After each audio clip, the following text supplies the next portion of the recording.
पढ़ेंगे मात्राएं, जिसमें बच्चे बहुत कंफ्यूज होते हैं। कब बड़ी लगानी है, कब छोटी लगानी है, कब बड़ा ऊ लगाना है, कब छोटा ऊ लगाना है। आज इस वीडियो से मैं बच्चों की वो कंफ्यूजन दूर करूँगी और उनका हिंदी में जो मात्राओं की वजह से खौफ है ना, वो भी दूर हो जाएगा। तो चलिए देखते हैं मात्राओं का उच्चारण कैसे किया जाए, जिससे ना ही बच्चों को लिखने में और ना ही पढ़ने में तकलीफ होए। ये रहे स्वर। इन स्वरों की ही मात्राएं बनती है। इन स्वरों से ही हम मात्राएं व्यंजन में लगाते हैं। अ, जिससे हम अमात्रिक शब्द कहते हैं। इसकी कोई मात्रा नहीं होती।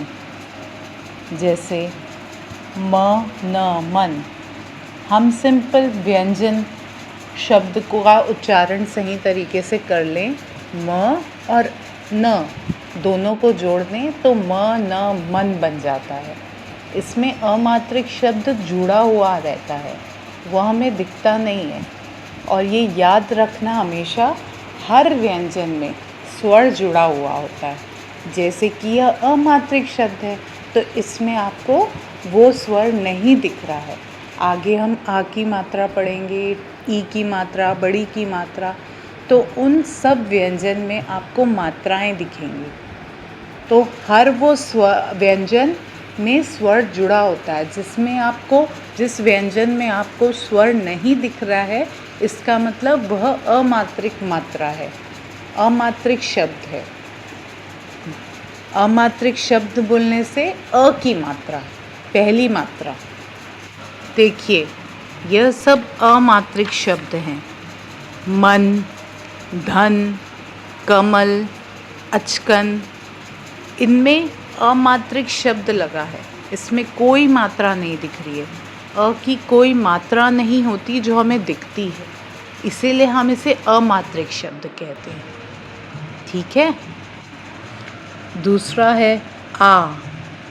जैसे इसका साउंड, इसमें आपको हमेशा ऐसे मुंह खोल के, जैसे हम मुंह फाड़ते हैं, मुंह आ ऐसे करते हैं, वैसा साउंड देना है।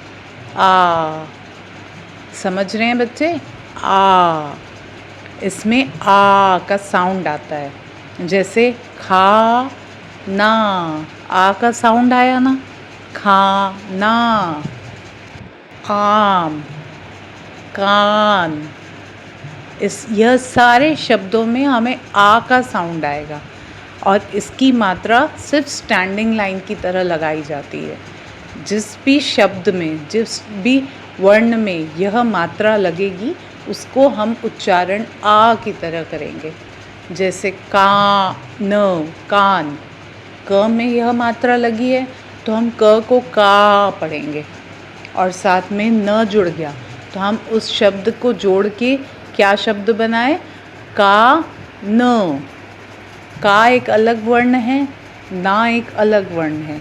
का और न वर्ण जुड़ के कान बन गया। खाना, गाना, बादल। जिस जिस शब्द में स्टैंडिंग लाइन आ की मात्रा लगी है, उसका उच्चारण हम आ की तरह करेंगे। ओके।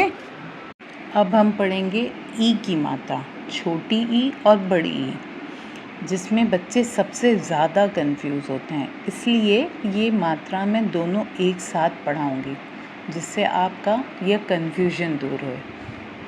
छोटी ई, इसमें हम साउंड धीरे से लेते हैं, ई। और बड़ी ई, जिसमें हम साउंड खींच के लेते हैं, ई। यह सबसे बड़ा डिफरेंस है। ई। इसका सिर्फ प्रैक्टिस से ही आपका डाउट क्लियर हो सकता है, जिसको आप बार बार साउंड करें, ई। इसके कुछ शब्दों के प्रैक्टिस करें, डिक्टेशन लीजिए, छोटी ई और बड़ी ई का कॉलम बनाइए। मम्मा को बोलिए, पापा को बोलिए घर में कि आप मुझे छोटी बड़ी ई के शब्द दीजिए और मैं उनको अलग अलग कॉलम में लिखूँगा और लिखूँगी जिस तरीके से इसका साउंड आता है। जैसे पिन, इसका हमने साउंड धीरे से लिया, तो ये किस में आएगा, किस कॉलम में आएगा, छोटी की कॉलम में। अब सेकेंड एग्जाम्पल, नीला किस में आएगा, बड़ी में। चिड़िया, इसमें हमने धीरे से बोला, हमने खींच के तो नहीं बोला ना, तो ये छोटी के कॉलम में आएगा। गिलास, एकदम से बोल दिया, खींचा ही नहीं, उसका साउंड हमने एकदम सुर में लहरा के खींच के तो नहीं बोला, एकदम से बोल दिया गिलास, तो किस में आएगा, छोटी।